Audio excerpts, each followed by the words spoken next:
Well, hello everyone, it's Pastor Colby here. And we know that gathering online together has been a whole new experience for all of us. And so we wanted to give you 3 tips to help you get the most out of your online worship experience. Number 1 is preparation.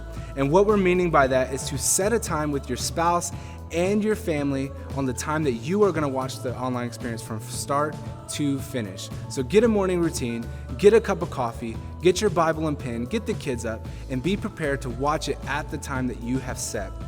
The second one is to avoid distractions. Look, we know that you're probably watching it from some kind of smart device. Whatever your device you're using, use that device, but put all other devices away and get the family together to avoid those distractions just like you would on a Sunday morning service. And the last one is engagement, whether that be to stand during the scripture reading, to bow our heads in prayer, or even to sing out loud during our worship time.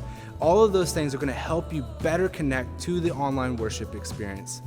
And lastly, don't forget to always like, comment, and to share those online services. With a few clicks, you can share the good news of Jesus to hundreds, even thousands of people all across the world.